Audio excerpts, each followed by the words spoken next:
ിരിക്കുന്നത് washing മെഷീനിലേക്ക് വെള്ളം ശരിയായിട്ട് വരുന്നില്ല എന്ന് പറഞ്ഞിട്ടാണ്. ഈ ഒരു സർവീസിന് വേണ്ടിയിട്ട് ഒരു പ്ലംബറെ വിളിക്കേണ്ട ആവശ്യമില്ല, നിങ്ങൾക്ക് തന്നെ ചെയ്യാവുന്ന ഒരു കാര്യമുള്ളൂ. ഒന്ന് നമുക്ക് ഇവിടെ നിന്ന് ഊരി ഇതൊന്ന് താഴേക്കാക്കി ഇങ്ങനെ ഊരിയിട്ട് ഈ ടാപ്പ് ഒന്ന് തുറന്ന് നോക്കുക. അപ്പോൾ നോക്കുമ്പോൾ ഇവിടെ ഫോഴ്സ് കുറവില്ല.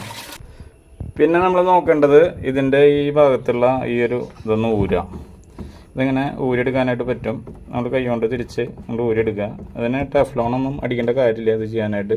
എന്നിട്ട് ഇതിൻ്റെ ഉള്ളിൽ ഇങ്ങനെ ഒരു ഐറ്റം ഉണ്ട്, അത് ഇങ്ങോട്ട് പുറത്തേക്ക് എടുക്കണം. നമ്മുടെ വീട്ടിൽ ചെറിയൊരു ടൂൾസൊക്കെ കയ്യിൽ വെക്കുന്ന ഒരു പ്ലയർ സാധനങ്ങളൊക്കെ സ്ക്രൂ ഡ്രൈവർ ടെസ്റ്ററൊക്കെ, എന്നിട്ട് ഇത് വെച്ചിട്ട് ഇതുമ്പോൾ പിടിച്ചിട്ട് നേരെ ഇങ്ങോട്ട് വലിക്കുക. ഇങ്ങനെ എടുത്തു. ഇതിൻ്റെ ഉള്ളിലാണ്, ഞാനിപ്പോൾ ഇത് ക്ലീൻ ചെയ്തതാണ് എന്നാലും എല്ലാവർക്കും അറിയാൻ വേണ്ടിയിട്ട് കാണിക്കുകയാണ്. ഇതിൻ്റെ ഉള്ളിലാണ് നമുക്ക് അഴുക്ക് വന്നിരിക്കുക. ഇതൊന്ന് നല്ലൊരു ടൂത്ത് ബ്രഷ് വെച്ചിട്ട് ക്ലീൻ ആക്കിയിട്ട് തിരിച്ചങ്ങോട്ട് പിടിപ്പിച്ച് കൊടുക്കുക. ഇതാണ് നമ്മുടെ ഒരു ബ്ലോക്ക് വരാനും